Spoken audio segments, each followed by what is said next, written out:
नमस्कार दोस्तों, आज हम देखेंगे कि एक सीखने वाले या छात्र की लर्नर की व्यवहारगत समस्याएं क्या होती हैं। तो व्यवहारगत समस्या का मतलब होता है कि जो छात्र है पढ़ने के दौरान, पढ़ाई के दौरान उसके पास क्या-क्या समस्याएं आ सकती हैं और उन समस्याओं का कैसे समाधान किया जाए।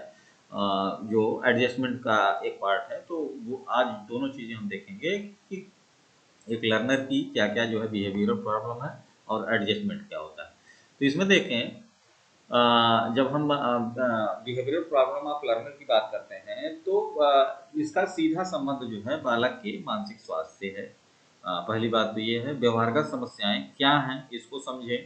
तो ऐसे जो है कार्य जो बालक के जो है सामाजिक और सांस्कृतिक मानक के अनुरूप नहीं है, अगर बालक इस प्रकार का कार्य करता है तो वह जो है आपकी बिहेवियरल प्रॉब्लम या व्यवहारगत समस्या कहलाती है। हाँ, व्यवहारगत समस्या के अंदर तथा वातावरण द्वारा लगने वाले बलों या दबावों का परिणाम है। समस्या छात्र के बीच उत्पन्न बलों की अंतरक्रिया के फलस्वरूप उत्पन्न होती है। इनके बीच असंतुलन बालक को कुसमायोजित करता है कि जो मान लीजिए वातावरण की जो मांग है और आपका जो कार्य है, उन दोनों के बीच अगर जो है अंतरक्रिया नहीं हो रही है तो ये एक कुसमायोजन की स्थिति होती है। इसको माल एडजस्टमेंट कहा जाता है। ठीक है। अब किसी भी समूह के सामाजिक सांस्कृतिक मानकों के विपरीत किसी विशेष व्यवहार का होना समस्या कहलाता है। ठीक है। अब मान लीजिए हमारा समाज इस प्रकार का है कि उसमें चोरी करना जो है कानूनी रूप से सही नहीं माना जाता, तो अगर आप चोरी करते हैं तो ये व्यवहारगत समस्या का उदाहरण है। ठीक है। अब देखें कि व्यवहारगत समस्याएं कितने प्रकार की होती हैं। तो इसमें देखिए, एक होती है कंडक्टेड प्रॉब्लम और दूसरी होती है पर्सनल प्रॉब्लम। कंडक्टेड प्रॉब्लम ऐसी समस्या होती है जिसका संबंध दूसरे व्यक्तियों से होता है। इसमें भी दो जो है टाइप के हैं।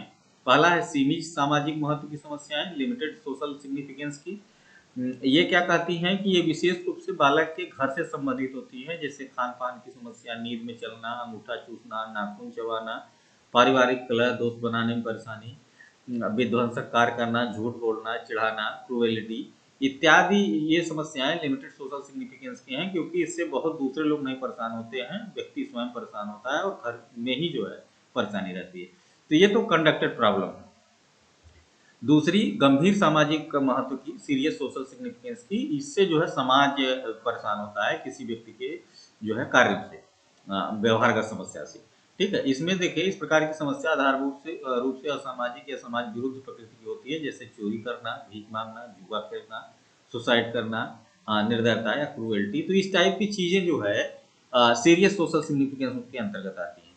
कुछ समस्याएं ऐसी हैं जो पर्सनल प्रॉब्लम के अंतर्गत आती हैं, व्यक्तिगत समस्याएं होती हैं। ये समस्याएं व्यक्तिगत सामंजस्य को प्रत्यक्ष रूप से प्रभावित करती हैं। व्यक्तित्व के रूप के ये जो है पर्सनालिटी प्रॉब्लम कहलाती हैं, जैसे आक्रामकता है आपकी, नम्रता है, शर्माना है, हकलाना है, ईर्ष्या, चिंता। हाँ, ये सभी समस्याएं जो है आपकी पर्सनालिटी प्रॉब्लम के अंतर्गत आती हैं।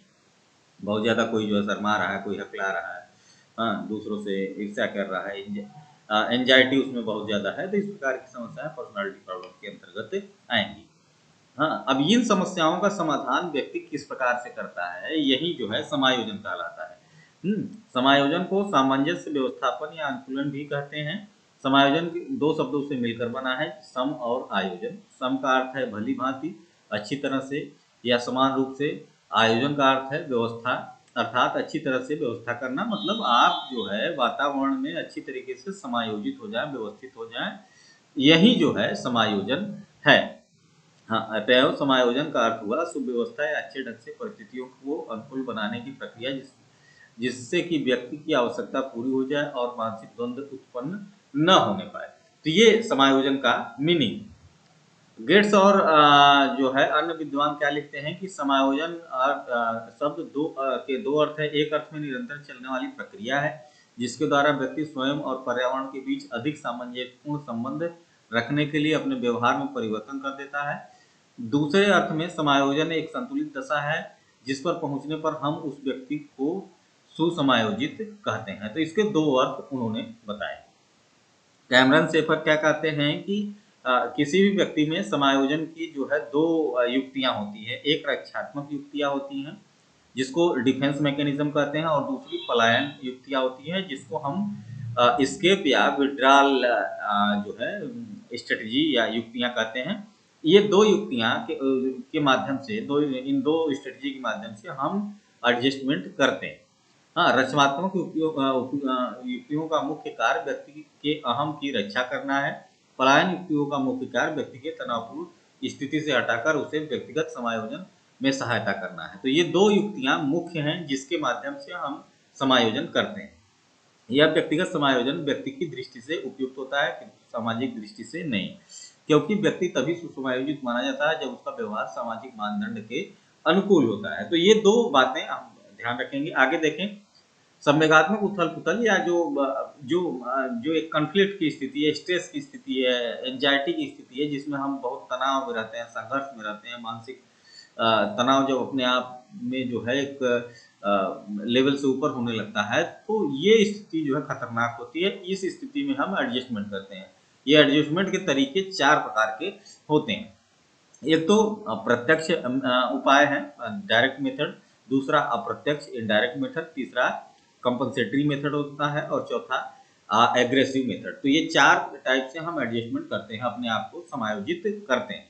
प्रत्यक्ष उपाय में देखें तो प्रत्यक्ष उपाय क्या कहता है कि तनाव को कम करने के प्रत्यक्ष उपाय में जिनमें हम मतलब जो है चेतना स्तर, जो कॉन्शियस स्टेज है, उसका हम सहारा लेते हैं। उस स्तर से हम अपने समस्या का समाधान करते हैं।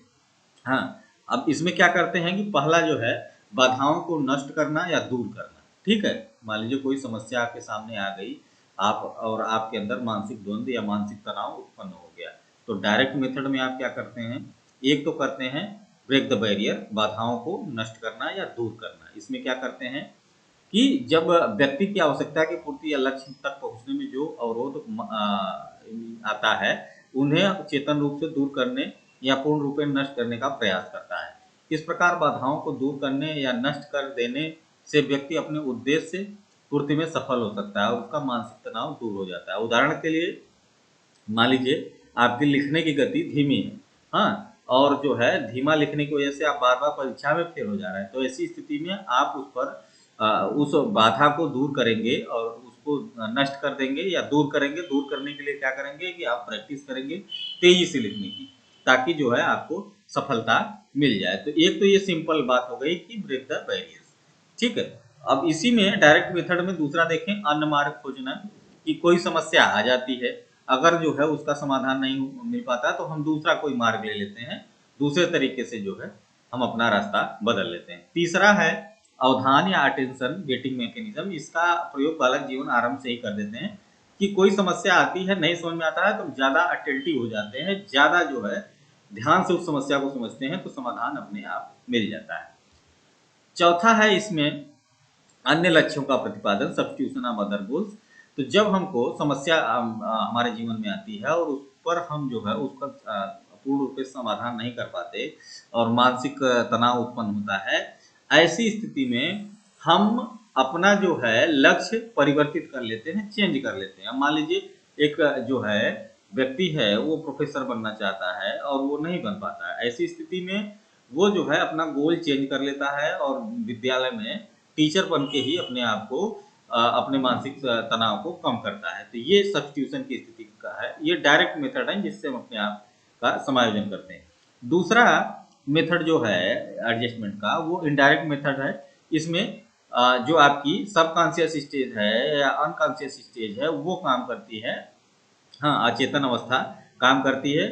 इसमें अगर हमारे अंदर तनाव आता है, मानसिक तनाव है, तो उसको जो है कम करने के लिए डिफेंस मैकेनिज्म या जो है सुरक्षा युक्तियों का प्रयोग करते हैं, जिसके माध्यम से हम समस्या का समाधान कर लेते हैं और अपने मानसिक तनाव को कम करते हैं। उसके देखिए कई मेथड हैं, जैसे सब्लिमेशन है, विड्रॉल है, रिग्रेशन है, डे ड्रीमिंग है, आइडेंटिफिकेशन है, बिकमिंग डिपेंडेंट है, रेशनलाइजेशन है, रिप्रेशन है, प्रोजेक्शन है, रिवर्सिबल है, कंपनसेटरी मेथड है, एग्रेसिव मेथड है। तो ये सब मेथड जो है के माध्यम से हम अपने एडजस्टमेंट को या समायोजन को व्यवस्थित करते हैं, जिससे हमको मानसिक तनाव कम हो। ठीक है, इन विधियों को हम नेक्स्ट लेक्चर में देखेंगे। तब तक के लिए thank you. Thank you very much.